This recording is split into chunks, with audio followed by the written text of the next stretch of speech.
é essa sensação que eu tenho. Eu não sei se você já teve essa impressão de você abrir ali um livro de neurociência, por exemplo, e parece que o autor está traduzindo alguma coisa que você já leu num texto milenar de, sei lá, 1000, 2000 anos atrás, de repente.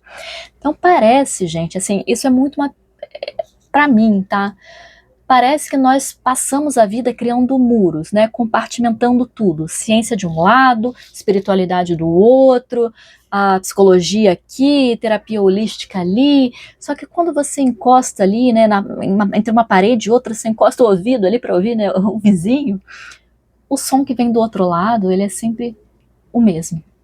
E hoje eu queria te mostrar o fio que une tudo isso, que costura tudo isso. Eu sinto, assim, que existe uma verdade essencial por detrás de todas as coisas, sabe? A gente lê sobre neurociência, sobre Theta Healing, sobre alguma religião ou algum autor mais espiritualista, um filósofo, e por mais que sejam diferentes linguagens, né, diferentes abordagens, é como se no fundo, existisse essa verdade única, essencial. Só que sendo contada de diferentes formas, com diferentes roupagens, mas que no fundo tudo acaba convergindo para essa mesma verdade essencial de todas as coisas.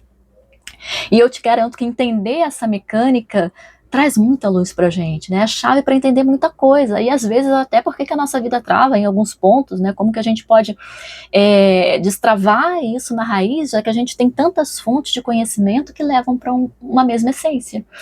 Então vamos lá, vamos colocar isso na prática, né? Pensa no trabalho do Joe Dispenza. Ele é um pesquisador americano, estudou bioquímica, neurociência, ele escreveu vários livros, né, tem Você é o Placebo, Quebrando o Hábito de Ser Você Mesmo, e ele estuda como que o nosso pensamento ele vira química, né? Um dos aspectos são esses, como o nosso pensamento vira química. E o que ele explica, gente, é que o nosso cérebro, ele meio que viciou em certos programas, em funcionar de certas formas. Porque pensa comigo, se você todo dia você acorda e repete as mesmas preocupações, você está disparando ali as mesmas conexões neurais, a mesma bioquímica. E com o tempo, seu corpo vai se tornando meio que um depósito, está acostumado a funcionar dessa forma, né? Dessas emoções ali. Então, você passa a não viver mais só o hoje, né? O presente. Você está repetindo dia após dia um registro químico acostumado do ontem. Tá nessa tendência de ficar repetindo. E se a gente olha também no Eneagrama, a gente entende que cada tipo de personalidade tem ali uma emoção viciada, a paixão que a gente chama, né, no sentido de sofrimento da alma, é aquela emoção recorrente da personalidade. A gente tem também o que o Eneagrama chama de fixação, que é o padrão cognitivo viciado, né, aquele disco arranhado de pensamento que está sempre tocando ali na nossa mente. Então, tudo isso, né, vai disparar sempre aquela neuroquímica, aquela química correspondente no nosso organismo, percorrer aquelas mesmas conexões, e isso fica ali acostumado, né? Por exemplo, se a gente olha ali para o tipo 1, né, o vício emocional da ira, né, que é uma irritação, né, de que é o perfeccionista, né, então vem essa irritação de que as coisas estão erradas, de que isso está fora do lugar, que ninguém se importa em fazer o certo, e aquilo vai subindo, vai dando aquela irritação. Ou seja, o cérebro dessa pessoa vai disparar sempre essa química correspondente. Agora, por que isso é tão difícil de mudar, né? Sobretudo, né, a nossa vida adulta, o nosso corpo ele se viciou quimicamente nessa emoção, no estresse, numa escassez, numa necessidade de controle, sabe? O nosso corpo, o seu corpo, por exemplo, ele sabe funcionar em tal modo, vamos supor, no modo ansioso, ele sabe funcionar em tal modo, mas de repente ele esqueceu como é funcionar na paz, na tranquilidade. Ou seja, a gente acaba se tornando ali um escravo de um programa que a gente nem lembra que a gente instalou, a gente nem tem consciência. E é aqui que, por exemplo, né, o Dispenza, ele encontra um ponto bem profundo da onde? Do Evangelho, né? Tô costurando as coisas. Então, sabe aquela instrução de Jesus, né? Tudo que pedirdes em oração, crede que já o tendes recebido e assim vos sucederá. Né? Isso não lembra pra gente imediatamente da lei da atração, né? Para quem gosta da lei da atração, eu sei que tem pessoas que não gostam, mas a gente não pode negar que tem pontos em comum, só que aqui tem aquele segredo, né? Tanto a lei da atração como essa fala de Jesus não é só sobre pedir ao universo, né? Não é só, eu peço, né, e fico ali. Não, é sobre ressonância. O que Jesus estava ensinando ali? A sentir a emoção antes da coisa acontecer, né? A emoção do futuro antes dele acontecer. Então, quando você sente, por exemplo, a gratidão agora, o seu cérebro já dispara aquela química, né? O seu espírito também entendem que aquilo já é real. O nosso cérebro ele não sabe muito distinguir o que é real, o que é uma imaginação, né? Quando a gente pensa. Então, a gente pode até dizer, nesse contexto aqui, que a fé é uma ferramenta de antecipação biológica, tá? Nesse ponto de vista, ou seja, você muda a sua frequência interna para que o mundo externo ele não tenha outra escolha a não ser se alinhar a você por ressonância. Então, mas tá, parece fácil, né? Mas assim, é simples, mas também não é tão simples, né? Ainda mais depois de adulto, né? Porque se a gente olha lá para nossa infância, e aí a gente já vai chegar em outro lugar. Se a gente olha lá para a nossa infância, as crianças até os 7 anos, eles funcionam predominantemente numa onda cerebral ali mais tranquila, né? Vamos supor, teta. Então imagina que o cérebro delas está ali uma esponjinha, né, num estado ali meio que de hipnose natural, eles não têm o filtro do julgamento, né, elas vão absorvendo aquilo que o ambiente diz que elas são, né, pai e mãe faz, tomam aquilo como verdade. E é aí que nascem as nossas crenças, né, que o Theta Healing chama de crenças raiz.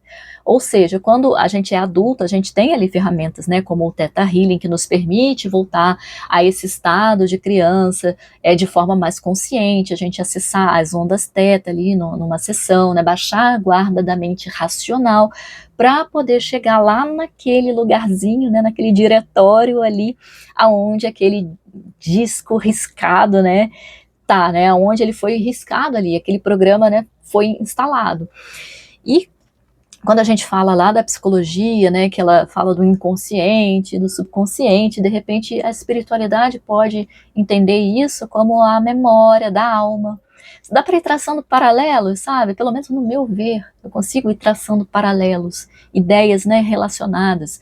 Ou seja, no Theta Healing, gente, a gente dá um comando ali para o espírito, né, ou para o nosso campo, né, para o nosso emocional, para o nosso subconsciente, depende de como você quiser falar. Para mim, o espírito ele é o verdadeiro dono da casa. A gente dá a ordem para ele dar, né, reorganiza aí esse porão, porque, né, troca essa música que o disco está arranhado, né, então a gente faz esse comando. E se isso tudo parece muito místico, né? A gente pode olhar para um biólogo, né? Para o Bruce Lipton, que escreveu A Biologia da Crença, que ele provou o quê? Que o que controla as nossas células não é o nosso DNA em si, mas é o ambiente, né? O ambiente emocional em que elas vivem, que vão dizer se aquele DNA, aquele gene vai disparar ali, de repente, né? Tem até o Dr. Barakat que ele fala nos vídeos dele, né? Que ele tem o gene ali para, de repente, uma obesidade, um diabetes, mas ele se cuida, ou seja, não disparou, não precisou disparar aquele gene. Então, é a tal da epigenética que ele fala. E se a gente olha para o Evangelho segundo o Espiritismo, a ideia também está ali. A doença, ela começa no espírito, como uma nuvem, uma mancha ali no espírito, antes dela vir para o corpo, antes de atingir o corpo. Então, curai o espírito primeiro.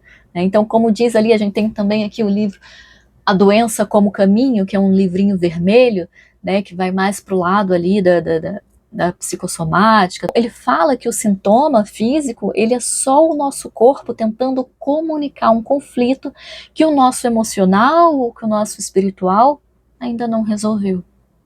Ou seja, a gente tem que ir lá na raiz, né? A reforma íntima que o Kardec propunha não é só sobre moralidade religiosa, é muito sobre essa higiene biológica, né? Limpar a nascente do rio lá no espírito para que a água chegue limpa lá na frente, aonde?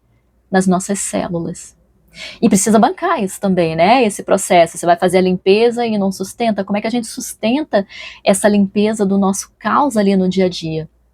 E é aqui que a gente também pode falar do estoicismo, Se o evangelho traz para a gente a fé, a ciência, ela traz para a gente o mapa, né, as informações e tudo, e se a gente olha para a filosofia, de repente o estoicismo, ele pode entrar nesse jogo e nos dar o como aplicar isso na nossa vida, né? O Epicteto, ele já dizia, e Marco Aurélio e Sêneca, se eu não me engano, eu tenho estudado isso, né? Tenho feito um curso de filosofia, o Marco Aurélio e o Sêneca também já diziam isso, né? Que o Epicteto falava, que a gente não sofre pelo que acontece com a gente, mas pelo que a gente pensa sobre o que acontece. E se a gente tem já uma forma de pensamento mais positiva ou mais negativa, lembra da química que vai sendo disparada, que vai ficando acostumada, voltando lá para o dispensa? Então, se a gente volta ali, né, os estoicos ali, né, para como a gente aplica isso no dia a dia, o que é isso se não orai e vigiai em ação no nosso dia a dia? É um treino diário para não deixar o nosso mundo externo ditar o que? A nossa paz interna. Então o estoico, ele entende ali que ele, de repente, ele não controla o vento, mas ele controla a vela. Ele assume o comando do seu próprio espírito diante das circunstâncias, né, que vão se apresentando. Tá vendo? A gente percorreu um caminho bem longo hoje aqui, né? A gente foi ali da neurociência para filosofia, para biologia, né, das células, parábolas de Jesus. E o que fica evidente para mim é que existe um padrão. Tá? Eu vejo como se tivesse uma assinatura por trás de cada uma dessas vozes. Só que a pergunta que eu queria deixar para você aqui hoje é: de onde que vem essa verdade única? De onde que vem essa inteligência essencial, né, que se desdobra em tantas roupagens diferentes para nos dizer sempre a mesma coisa? Por que que o universo, ele faz tanta questão de nos lembrar que o nosso poder de criação, ele é real e que a nossa cura, ela sempre começa por dentro? E até, gente, eu me questiono, né, aqui já indo para um outro lado, tá? Mas aproveitando o gancho aqui, eu me questiono porque se existe uma inteligência tão, né, tão forte orquestrando, né, isso tudo, como que eu vou acreditar que coisas sem sentido, né, sem fundamento podem acontecer no mundo? Como que eu vou explicar, por exemplo, né, se a gente pensa, como é que pessoas boas, né, que sempre foram boas, passem por dores extremas, por situações tão difíceis, ou que crianças sofram, né? Como assim, né? Acabou de nascer, a criança pequena está sofrendo tanto, o que elas fizeram para merecer? Então, se a gente olha só pelo buraco da fechadura ali de uma única existência, a conta não fecha mesmo. Não faz sentido. A gente é levado a crer, por essa ótica restrita, que o universo é injusto. Só que, e se a gente ampliar a lente? Ampliar, né, expandir a nossa consciência? Porque se existe uma inteligência tão grande, né, embasando isso tudo, orquestrando isso tudo, para que essa ordem universal faça sentido, para mim, seria até lógico olhar para a existência eterna da gente como espírito.